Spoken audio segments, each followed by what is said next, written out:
new venues, you get new events. So infrastructure, i.e. venues. So under economic, we had essentially the dollars back into the community, the jobs, creating the businesses and so forth, which really just is the return on investment for the community as a whole. So we put that in the middle. Has been a key driver, if you like. Recorded the length of stay and how much was spent per visitor and increased number of visitors. So that was really our key drivers there for the economic. For environmental, that's not spoiling the environment and in fact enhancing it, and remaining as a showcase, making sure that you know what the pressure points are. So at some point you're going to have too many visitors and you know what that tipping point is, but how do we determine that? What does the spend get back to the environment? That was another key point. Moving on to social.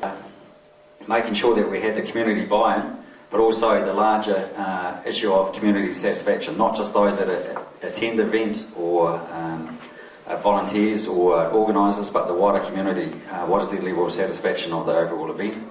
Enhancing the reputation of the town or the pride of the town. The brand for Wanaka works for us locally, nationally and internationally, so it was all around, if you like, the social brand of the town. And then governance.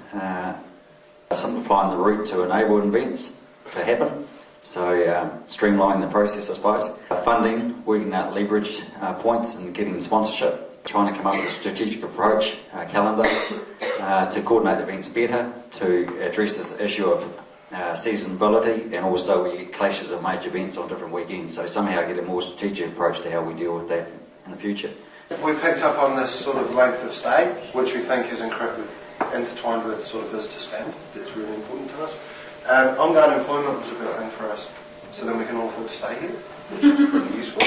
And the idea of having an event strategy, which gave a really good balanced scorecard. Keeping the money in Wanaka seemed to be a key thing, so there's no leakage, which is a very glamorous phrase for that, but making sure that it stays in Wanaka and doesn't go outside of the area. Socially, lots of thoughts here around well-being, and we felt that if people felt included or perhaps aspired to the event, then that would be all to do with well-being, but general good, warm and fuzzy feelings was generally a good thing. The reputation of Wanaka, audiences coming to things enhances the reputation of Wanaka because they see great things and they go away and tell other people great things. And governance-wise, the same things about being streamlined, efficient, and enabling a culture that will enable things to happen and not put blocks in the way, and having a robust process around that. Environmentally, we talked about having no damage, so not taking away from the environment, so zero waste, no damage, kind of leaving things as they should be, and perhaps even regenerating and contributing back to the environment. Volunteers, the number and supply and the demands put upon them. Communication and the fact that there's no shared strategy for events within the area. Funding and sponsorship and legislation and the demands put on our local infrastructure. Also availability of accommodation and affordability. Diversity and the trends of activities, so what kinds of events we're going to be trending. Uniqueness and point of difference, and the fact that we had to look after our environment and protect our events from competition and buyout, we felt was very important. People need leisure time to be able to participate in these events and also volunteer. The money stays in Wanaka and supports the local economy. Increasing compliance, so that's that's everything from costs to really just making it quite difficult to hold events in the region. Financial and funding issues, which is again related to obviously the economic climate we're in at the moment.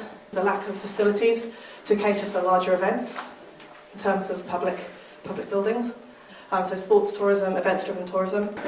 Community involvement, I think everyone agreed that this was absolutely essential, and no event can run without the community behind it, and nor should it run without the community behind it. See, I mean, we look out the window and that's why we're all in Wanaka, and that's why people come to events in Wanaka. But we also, that's the landscape and the setting that we have, the point of difference that we have here in Wanaka, and the fact that we are so unique, and that in itself helps make an event sustainable.